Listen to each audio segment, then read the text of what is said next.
اللهم صل على محمد وعلى آل سيدنا محمد معدن الجود والكرم منبع العلم والحكم وبارك وسلم سبحان ربك رب العزة عما يصفون وسلام على المرسلين والحمد لله رب العالمين برحمتك يا ارحم الراحمين۔ درس قرآن کی بزم میں حاضر باش جملہ حجاج، جملہ نوجوان ساتھیوں، عزیز بچوں،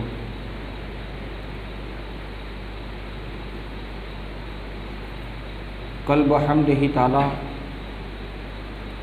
ہم نے سرکار امام محمد رضا رحمۃ اللہ تعالی علیہ کے تعلق سے کچھ باتیں عرض و معروض کی تھی، اور پرسوں کی بیٹھک میں، پرسوں کی نشست میں ہم نے بات کی تھی وَإِذْ قُلْنَا لِلْمَلَائِكَةِ اسْجُدُوا لِآدَمَ فَسَجَدُوا إِلَّا إِبْلِيسَ، کہ اللہ تبارک و تعالیٰ نے حضرت آدم علیہ السلام کو پیدا فرمایا، حضرت آدم علیہ السلام کی تخلیق فرمائی۔ تخلیق فرمانے کے بعد اللہ رب العزت نے انہیں ناموں کا علم دیا، تو علم کی بنیاد پر فرشتوں پر حضرت آدم علیہ السلام کی افضلیت ثابت ہوئی، تو اللہ تبارک و تعالیٰ نے سجدے کا حکم دیا۔ بعدہ حضرت آدم علیہ السلام جنت کے اندر رہنے کا حکم ملا، حضرت آدم جنت میں مقیم رہے، جنت میں اپنی حیات زندگانی کے ساتھ زندگی گزارتے رہے۔ اب حضرت آدم علیہ السلام چونکہ جنت میں اکیلے تھے،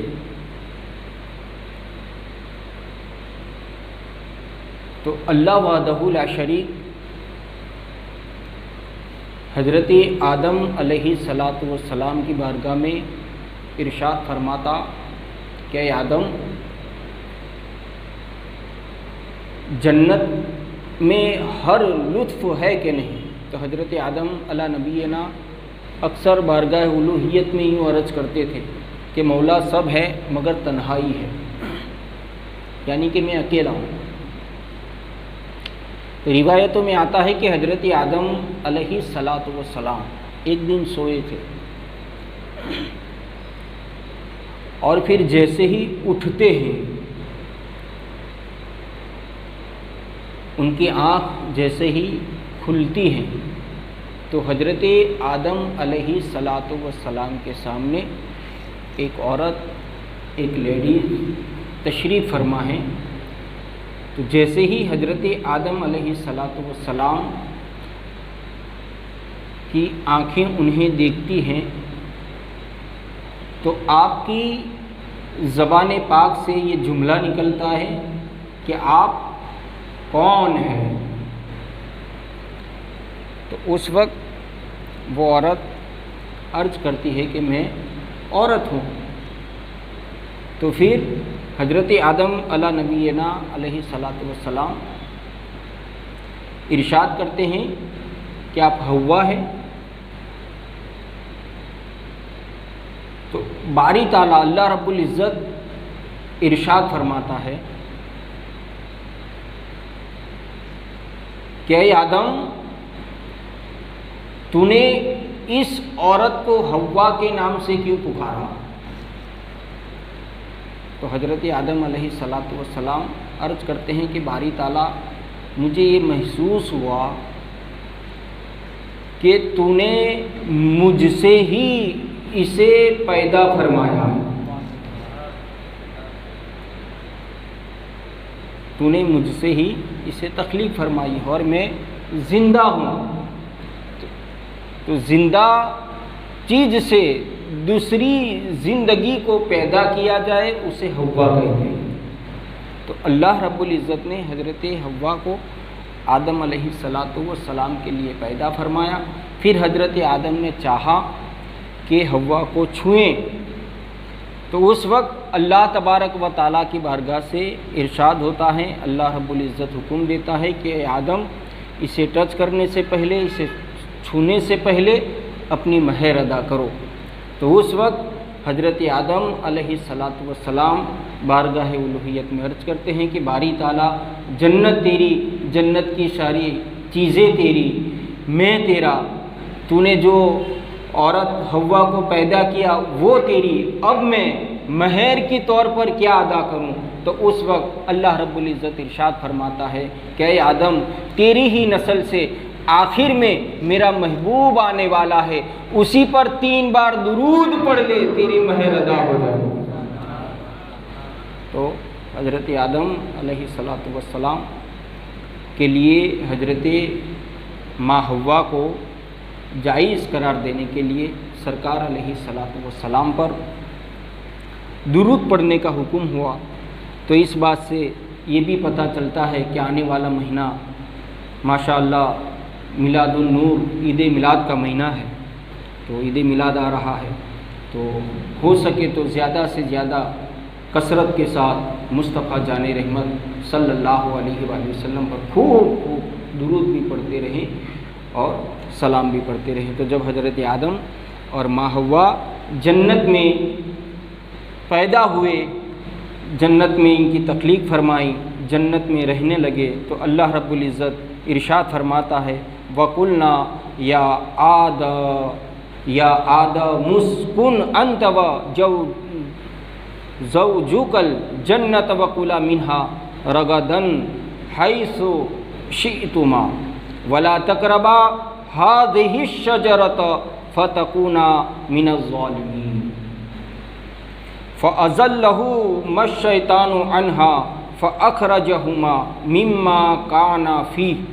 وَقُلْنَا اهْبِطُوا بَعْضُكُمْ لِبَعْضٍ عَدُوٌّ وَلَكُمْ فِي الْأَرْضِ مُسْتَقَرٌّ وَمَتَاعٌ إِلَىٰ حِينٍ۔ اللہ رب العزت ارشاد فرماتا ہے کہ اور ہم نے فرمایا، اللہ رب العزت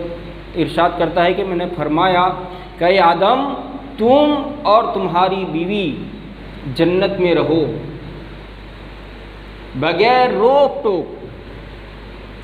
جہاں تمہارا جی چاہے کھاؤ، البتہ اس درخت کے قریب نہ جانا، ورنہ حد سے بڑھنے والوں میں شامل ہو جاؤ گے۔ پھر اللہ رب العزت ارشاد فرماتا ہے کہ تو شیطان نے ان دونوں کو جنت سے لغزش دی، پس انہیں وہاں سے نکلوا دیا جہاں وہ رہتے تھے، اور ہم نے فرمایا تم نیچے اتر جاؤ، تم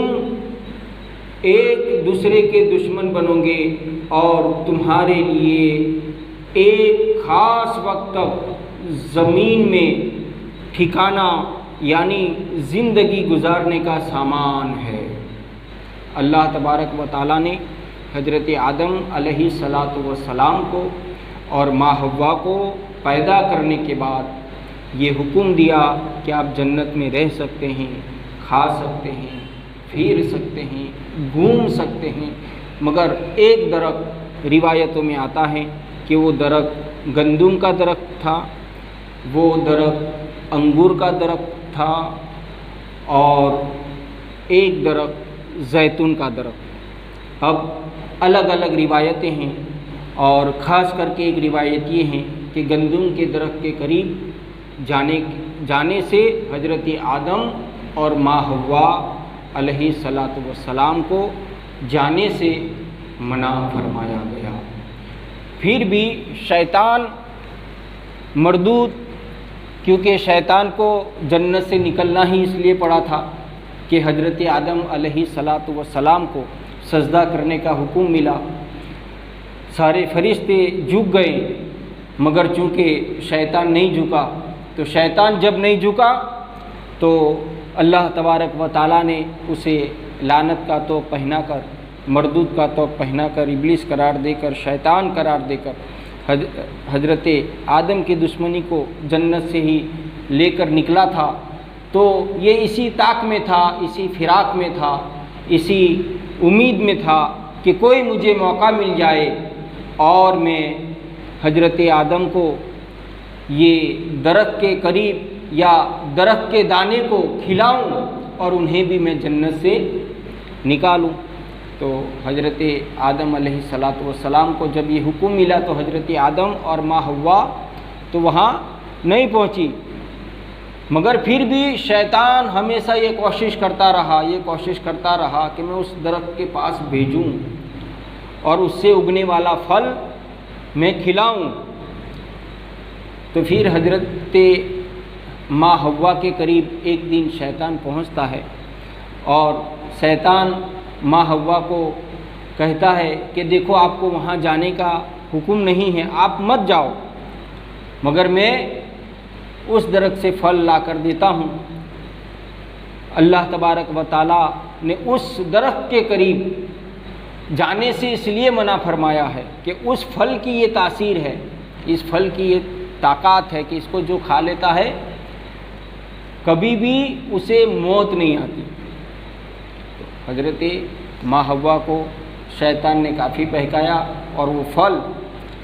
لا کر دیا اور ماں حوا نے کھایا اور ماں حوا نے حضرت آدم علیہ السلام کو کھلایا۔ پھر اللہ تبارک و تعالیٰ کا حکم ہوا کہ اے آدم اور اے حوا تم میری جنت سے اب نکل جاؤ۔ تو یہ حکمت الہی بھی تھی، اللہ رب العزت کو حضرت آدم کو دنیا میں بھیجنا بھی مقصود تھا۔ تو ایک حکمت کے ذریعے سے حضرت ماں حوا شیطان کی باتوں میں گندم کا درخت سے پھل کھا لیا اور جنت سے انہیں پھر اتارا گیا۔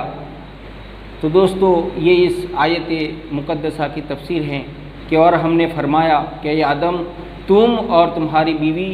جنت میں رہو اور بغیر روک ٹوک کے جہاں تمہارا جی چاہے کھاؤ، البتہ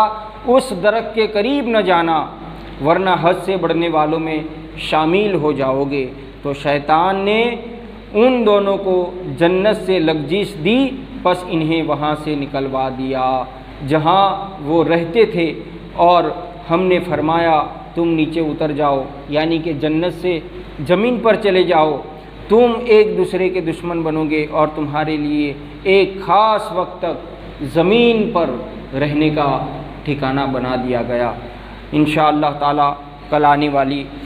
نشست میں ہم آگے کی آیت مقدسہ پر بات کریں گے انشاءاللہ کریم، جس محبت کے ساتھ آپ تمامی حضرات تشریف لائے ہیں، کل بھی اسی محبت کے ساتھ اس درس قرآن کی بزم میں اللہ رب العزت کی بارگاہ میں دعا کرے کہ روز حاضری کی سعادت اللہ نصیب فرمائیں اور ہمارا آنا بیٹھنا اللہ رب العزت اپنی بارگاہ میں قبول فرمائیں۔ وما علینا الا البلاغ۔ السلام علیکم۔